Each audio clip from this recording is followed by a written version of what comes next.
자, 우리 먼저 요한 1서 3장 3절 4절. 여러분, 요즘에 이제 수요일 날 하는 공부가 인간과 창조에 대한 공부예요. 자연히 이제 우리가 지난주에 타락에 대한 내용들도 공부했고, 이제 오늘부터 죄에 대해서 우리가 다루게 돼요. 그러니까 이런 얘기들은 참 딱딱하고 또 찔림을 받아야 될 어쩔 수 없는 그런 말씀들이에요. 그런 부분들을 이해하시면서 여러분들이 잘 들으시면 좋을 것 같아요. 요한 1서 3장 3절 4절 우리 같이 한번 함께 읽겠습니다. 제가 3절을 읽을게요. 여러분들은 4절을 읽어주세요. 주를 향하여 이 소망을 가진 자마다 그의 깨끗하심과 같이 자기를 깨끗하게 하느니라. 한 번 더 읽어주세요. 시작.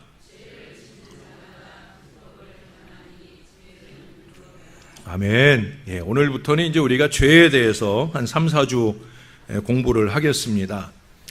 죄를 그저 단지 우리 인간의 약함, 우리가 워낙 약하니까 죄 짓는 게 당연하다라고 말을 한다거나, 또는 일반적인 인간의 경향성으로 치부하고 자신이 짓는 죄에 대해서 스스로를 기만하는, 나도 사람들하고 다 똑같으니까 남들이 다 죄 짓고 사는 거 나도 어쩔 수 없이 짓는 거야 라고 그렇게 합리화하는 어리석음들이 우리 가운데 있다라고 하는 거예요. 그러나 주님은 분명히 말씀하셔요. 죄는 불법이다. 죄는 어떤 이유에서도 용인될 것이 아니라는 거예요. 그냥 넘어가도 되는 것이 절대 아니라는 거예요. 죄는 죄라는 거죠. 죄의 감각이 사람에게 느껴질 때 비로소 우리는 갈보리 언덕의 은혜를 깨닫게 되는 거예요. 왜 세상 사람들이 갈보리 언덕의 십자가 주님의 은혜를 깨닫고 나아오지 못하느냐? 그건 자신들이 죄인이라는 걸 깨닫지 못하기 때문에 그래요. 그건 교회 다니는 사람들도 마찬가지예요. 많은 교인들이 갈보리 십자가 은혜를 알지 못하고 살아요. 우리가 지난 사순절 기간에도 십자가를 사순절 기간 내내 십자가 쥐고 십자가 걸고 그렇게 사순절 기간을 지나는데도 불구하고 십자가를 왜 지는지, 십자가 위에 예수가 왜 돌아가셨는지 이것을 모르는 듯 끊임없는 죄의 점철 속에 살아가요. 우리가 죄로 느끼는 감각이 무뎌지게 되면은요, 갈보리 십자가 은혜하고도 점점 멀어질 수밖에 없게 되어지는 거예요. 우리가 갈보리 언덕의 의미를 깨닫고 그 십자가 은혜가 절절하게 느껴진다라고 하는 것은 바로 의로우신 하나님이 보는 관점에서 죄의 진정한 모습을 볼 줄 알게 되는 거예요. 그래서 죄를 지은 나를 합리화하는 어리석음보다는 죄인인 나의 죄에 대하여 회개할 줄 아는 믿음, 그 회개를 통해서 갈보리 보혈의 은혜를 다시금 나의 것으로 느끼고 은혜로 충만하게 되는 변화의 역사가 우리에게 일어나게 되어지는 줄로 믿습니다. 그런데 오늘날 신앙의 문제는 뭐냐? 제가 늘 자주 말씀드리는 걸 또 반복하게 되는데, 하나님을 경외한다. 무슨 뜻이라고 그랬어요? 하나님을 두려워한다는 뜻이라고 그랬잖아요. 근데 제가 하나님을 도무지 두려워할 줄 모른다. 이게 세상 사람들의 얘기가 아니라 교회 다니는 사람들이 하나님을 두려워할 줄 모른다.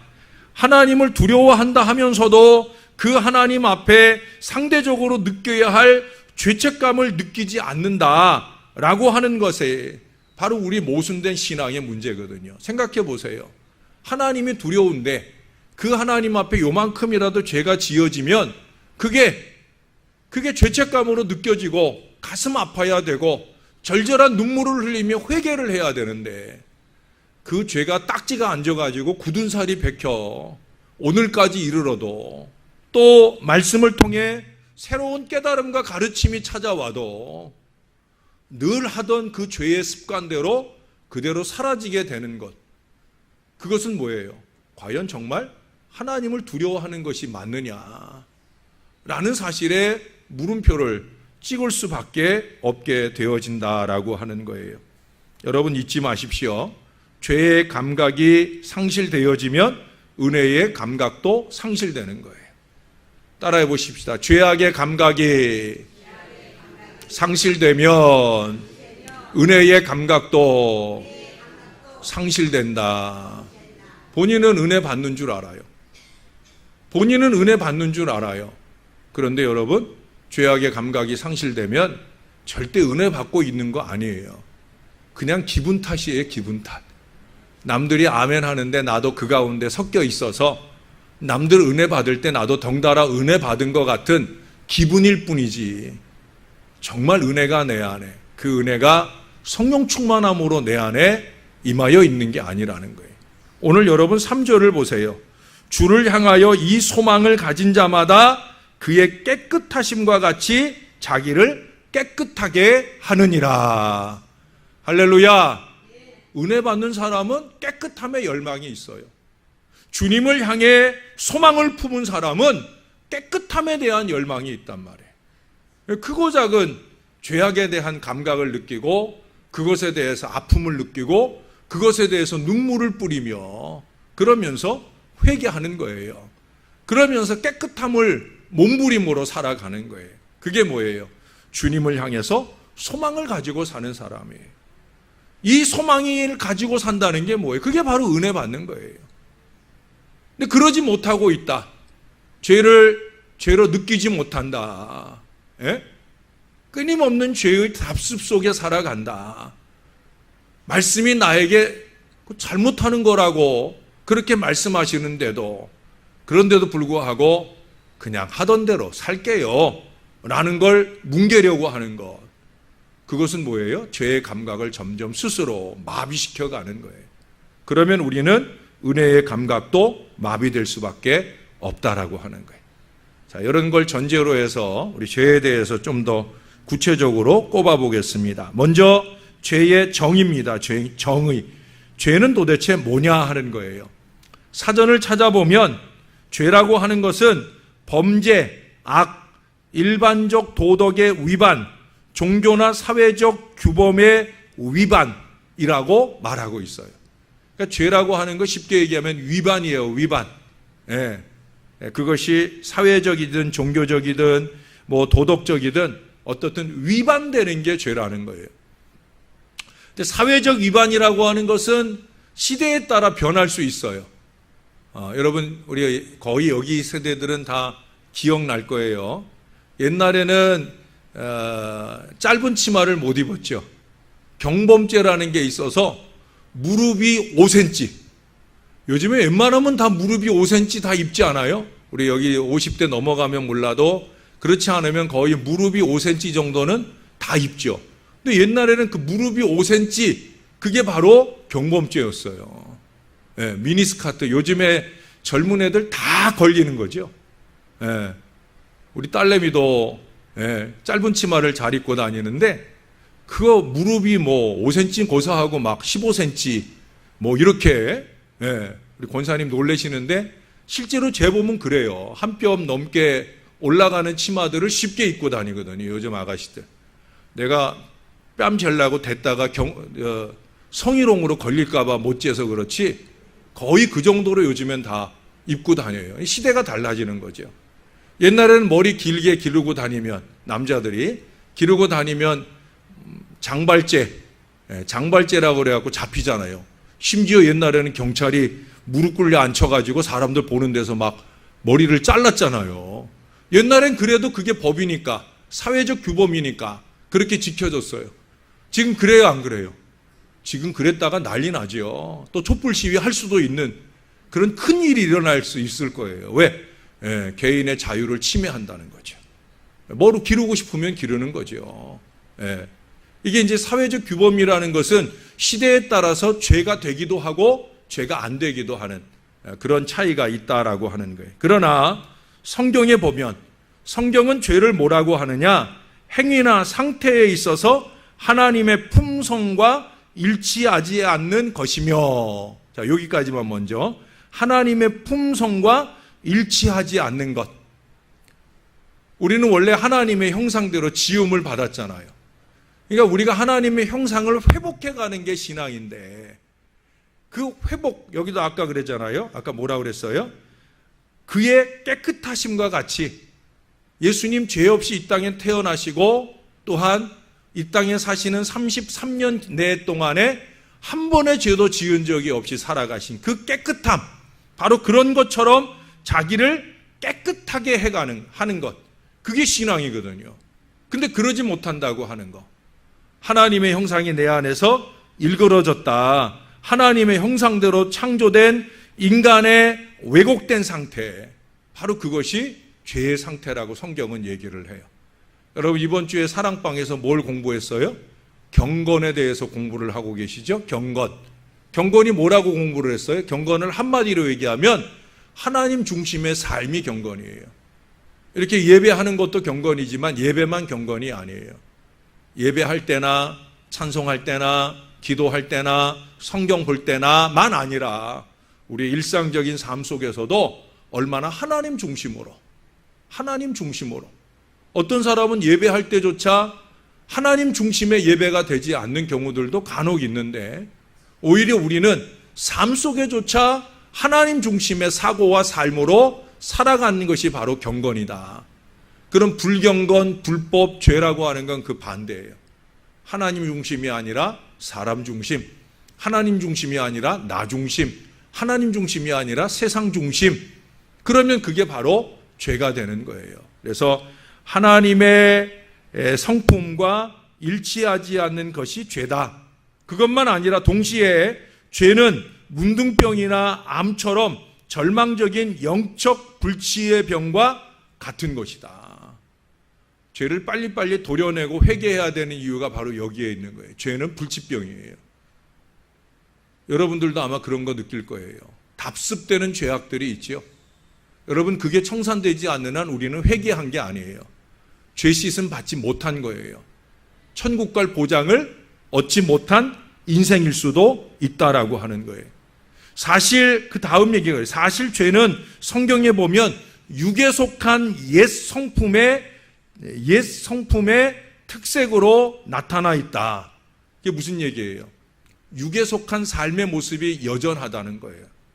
죄인은 육에 속한 옛 삶이 여전하다는 거예요. 반대로 얘기하면 육에 속한 옛 성품이 여전히 살아있다라고 하면 그러면 우리는 죄인일 수 있다는 거죠. 믿음으로 의롭게 된 자가 사는 그 천국의 보장과 상관없는 사람일 수 있다는 거예요. 참 무섭고 두려운 얘기예요. 여러분들은 그냥 맹숭맹숭 듣고 계실런지 모르겠는데 어쩌면 우리는 진정 하나님을 믿고 있는 것이 아닐 수도 있다는 거예요. 어떤 점 때문에 우리가 여전히 옛 습관 안에 살고 있다고 하면. 네. 이제 다음 주쯤에 제가 여기 보면 죄들의 목록이라는 주제가 있어요. 이거는 공부를 안 할 거예요. 목록이 너무 많아서 그 목록을 다 설명하자니 그렇고. 그래서 제가 다음 번쯤에 이거 공부할 때는 이 부분을 제가 프린트해 드릴 거예요. 이 죄악의 목록이 이렇게 많다. 근데 여러분 이 죄악의 목록들을 쭉 읽어보면 바로 이 순간 어쩌면 저나 여러분 안에 이 가운데 어느 한 가지 이상은 다 해당되는 지금 삶을 살고 있어요. 난 아니에요 라고 말할 분들 있으시면 좀 이따 끝나고 저랑 한번 하나하나 찝으면서 근데 여기 보면은 이 중에 하나 분명히 있어요. 그러면 우리는 옛 습관 중에 살고 있는 거예요. 그러면 우리는 여전히 죄인이에요. 그러면 지금 당장 죽을 때 우리는 천국 갈 보장을 얻지 못한다는.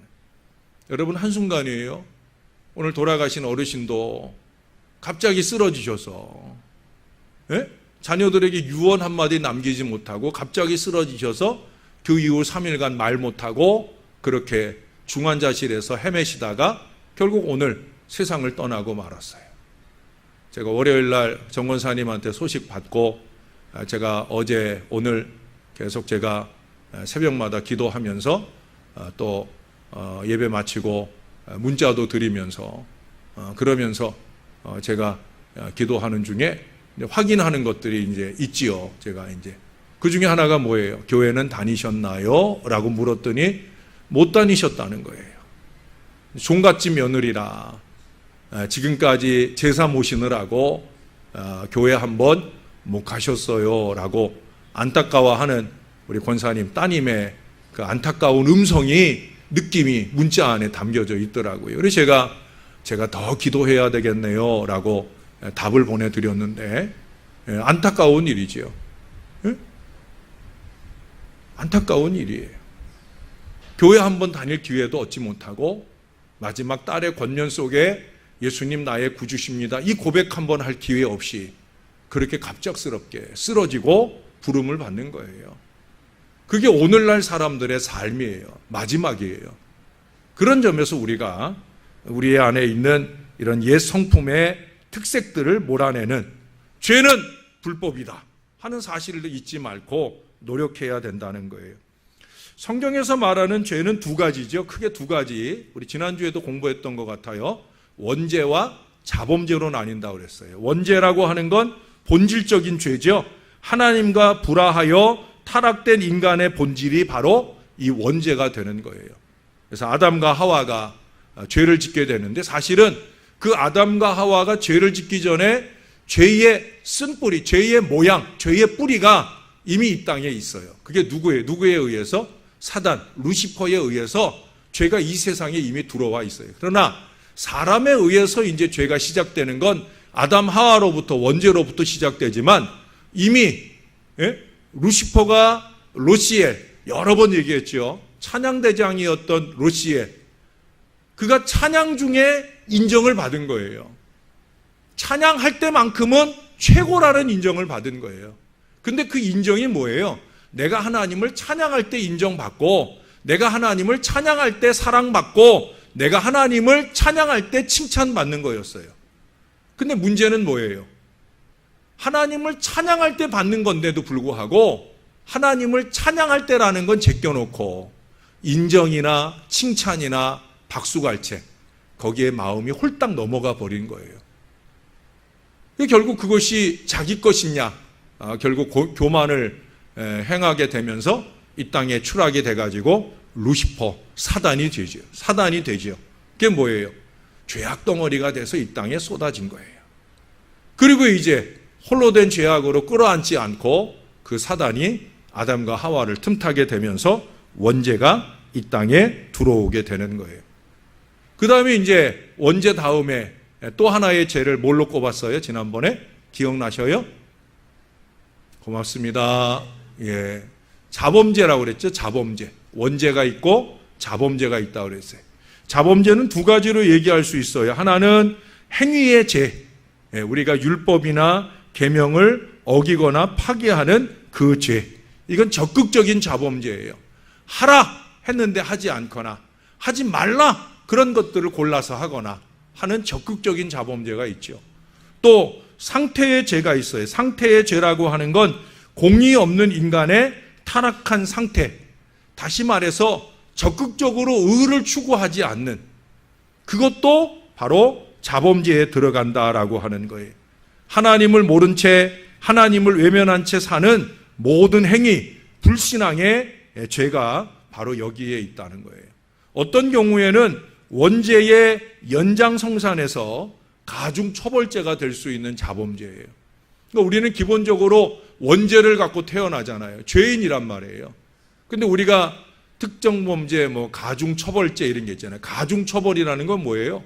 어떤 경우 같은 죄를 반복할 때 똑같은 형량을 주는 게 아니라 가중해서, 예를 들어서 처음 도둑질했을 때는 1년 받았던 걸 똑같은 것을 도둑질해도 그 다음에 2년을 받고 4년을 받고 8년을 받고 그렇게 가중해서 받는다라고 할 때 우리는 원죄를 가지고 이 땅에 태어났는데 거기에다가 자범죄가 더해질 때 하나님 편에서 보면 가중하여 처벌할 수 있는 가능성을 우리가 가지고 살아가게 되어진다는 거예요. 자, 여기까지 일단 죄의 정의에 대한 얘기를 좀 길게 드렸고요. 두 번째는 죄의 기원입니다. 죄의 기원. 죄는 어떻게 시작되느냐는 거예요. 첫 번째, 좀 전에도 얘기했죠. 사단으로부터 죄가 시작된 거예요. 죄의 기원, 죄는 사단으로부터 생겨났다. 그래서 아까 설명을 다 드렸어요. 제가 아까 드렸던 말씀들이 에스겔서 28장이나 이사야 14장 12절 이하의 말씀에 다 나온 얘기예요. 그래서 야고보서 1장 14절 15절에 보면 야고보가 그런 얘기를 합니다. 오직 각 사람이 시험을 받는 것은 자기 욕심이 끌려 미혹됨이니 욕심이 잉태한 즉 죄를 낳고 죄가 장성한 즉 사망을 낳느니라. 여기서 얘기하는 게 뭐예요? 자기 욕심. 사단이 이 땅에 가져온 죄의 출발이 뭐냐면 자기 욕심 때문이에요. 여러분, 자기 욕심 중에 가장 으뜸이 뭐냐면 교만이에요. 교만. 자기 욕심 중에 가장 으뜸이 교만이에요. 그걸 어떻게 알아요? 사단이 그걸 했으니까. 사단 안에 일어난 자기 욕심의 출발점이 뭐냐? 교만이에요. 나도 하나님과 같이 되지 않겠나? 그래서 그 사단이 하와를 시험할 때 내놓은 무기가 뭐예요? 너 그 나무의 실과를 먹으면 눈이 밝아져서 하나님과 같이 될 것. 하나님과 같이 될 것. 바로 그거예요. 하나님과 같이 된다는 게 뭐예요? 교만이죠. 예? 보잘것없는 우리 인간이 어떻게 하나님과 같이 될 수 있겠어요? 근데 사단도 그렇게 하나님과 같이 될 교만 때문에, 그 자기 욕심 때문에 죄를 낳고 사망을 낳는 인생이 된 것처럼 우리 사람들도 마찬가지. 저와 여러분이 늘 자주 경계하고 고민해야 될 문제가 뭐냐? 이기와 욕심, 바로 그거예요. 특별히 교만으로 말미암은 이기와 욕심, 내가 뭐 대단한 인생이 된 것으로 착각하는, 내가 뭐 대단한 신앙을 가진 걸로 착각하는, 예? 그런 어리석음. 그래서 내가 생각하는 것 이외의 생각을 가진 사람은 다 마귀고 사탄이고, 이런 어리석은 생각들은 아주 위험한 발상이에요. 그래서 심각한 교만으로 빠져나갈 수 있는 그런 위험한 발상입니다. 그래서 자기 욕심 중에서 으뜸은 교만이다. 사단에게서 비롯된 것이기 때문에 아주 위험한 죄라고 하는 걸 말씀을 드립니다. 두 번째, 죄의 기원은, 죄는 아담을 통해서 세상에 왔잖아요. 제가 이렇게 얘기하면 아담 입장에서 얘기하고 싶은 분들이 있죠. 남자분들 중에. 목사님 무슨 말씀이에요? 하와로부터 왔죠. 하와가 뱀의 꼬임에 넘어가서 하와가 죄를 짓고, 그 하와가 아담을 꼬여가지고 아담이 죄를 짓게 된 거 아니겠어요? 하와 때문에, 하와가 죄의 기원입니다라고 말할 분들이 있을 거예요. 근데 아니에요, 여러분. 왜냐하면 하나님께서는 가장의 영적 책임을 중요하게 생각을 하셔요. 아담이 가장이잖아요. 그렇죠? 아담이 가장이에요. 옳고 그른 바 하나님 입장에서 바르게 기준을 세워주어야 할 바로 아담이 영적 가장이란 말이에요. 그런 점에서 하와가 침노한 죄에 대해서 이 아담이 바로 길을 잡아주어야 된다는 거예요. 자기도 같이 죄악에 넘어가고, 그리고 하나님을 향해서 하나님이 내게 주신 여자 하와가 나를 깨물어 내가 먹었다라고 절대 말하면 안 되는 거예요. 가장의 영적 책임을 잘 져야 되는 거예요. 지난 주일에 제가 그 헌금한 목록들을 쭉 보는데, 우리 아들놈이 11조를 했는데 1,000원 단위 11조를 했어요. 예? 아직 우리 아들이 월급을 많이 받지 못하는데 200만 원 안 되는 돈을 받아요. 이제 1,000원 단위까지 이렇게, 물론 그 1,000원 단위도 자기 나름으로는 조금 올려서 그렇게 낸 거예요. 제가 엊그제 야단을 쳤어요. 야, 넌 11조를 누구한테 드리냐? 하나님께 드린다고. 넌 하나님께 드리는 예물을 이렇게 인색하게 드려서 되느냐? 에? 너 만약에 1,000원짜리를 더 보태고 싶은 마음이 없으면 그러면 아빠한테 미리 11조 하기 전에 말해라. 그러면 내가 채워주마. 에? 너 하나님께 예물 드릴 때 꼭 올려서 드려라. 아직은 네가 많이 벌지 못하니까 10,000원 단위까지는 올려서 드려라. 그러나 할 수 있으면 나는 네가 10만 원 단위까지 올려드리면 좋겠다. 예? 10만 원이 넘는데 내려서 10만 원 드리는 거 말고 10만 원이 넘으면 20만 원으로. 그러면 너는 하나님이 그만큼 수준의 축복을 반드시 주신다. 그리고 넌 기도해라. 100만 원 단위로 헌금하는 사람 되게 해달라고. 아멘 안 하시네. 내 자식만 그렇게 할게요. 내 자식만 100만 원 단위로 11조 하는 그런 아들 되기를 주님의 이름으로 축원합니다. 내 자식만. 예? 여러분들 자식도 그래야 되지요. 그러시길 바랍니다. 그래야 되지요. 저는 정말 그런 기도해요. 저는 우리 자식들이 돈 많이 벌고 부자 되기를 원합니다. 저도 여러분들 같이 똑같은 부모예요. 그러나 부자 되는 이유를 저는 분명하게 가르쳐 주거든요. 첫째는 하나님 위해서 부자 되는 거야. 이 목표 놓치면 너는 절대 부자 못해. 이 목표를 놓치지 말아라. 그 다음에 둘째는 부모를 위해서 부자 되는 거야. 아빠 엄마의 노후는 너희가 책임져야 된다. 제가 그런 얘기를 해요. 그러나 아빠 엄마의 용돈을 주느라고 하나님 것을 도적질하는 거는 아빠 엄마를 죽이는 일이다. 저희는 지금부터 세뇌해요. 그런 부분들을 세뇌를 해요. 제가 목사기 때문이 아니라 얘네들이 하나님 앞에 복 받기를 원하니까, 복 받을 자식이 되기를 원하는 믿음의 부모로서 저는 그렇게 해요. 그래, 월요일날 우리 아들이하고 모처럼 이제 우리 아들이 사귀는 여자친구가 지금 몽골에 자기 아버지 만나러 갔어요. 방학을 해서. 그래, 얘가 자유를 만났어요. 월요일날 맨날 그 여자친구 만나러 맨날 나갔는데 지난 월요일에 모처럼 몇 달 만에 집에 있었어요. 쉬는 날 집에 있었어요. 그래서 아들하고 같이 점심도 사주고 또 같이 목욕도 가고 아주 오래간만에 내가 정말 아들이 있었구나 하는 이 되새김을 가질 정도. 그러다 보니까 이제 11조 얘기도 하고 또 우리 아들이 이제 사업할 그런 구상을 가지고 있는 일들을 함께 의논도 하면서 또 우리가 정탐도 갔다 오고 뭐 이런 일들도 하면서 네가 이 사업을 통해 할 일은 다른 거 없다. 하나님을 기쁘시게. 이 목표를 가지면 하나님이 너에게 축복 주신다. 그걸 분명히 믿는 마음들을 우리가 함께 나눴어요. 왜 그걸 해요? 제가 영적인 가장이니까.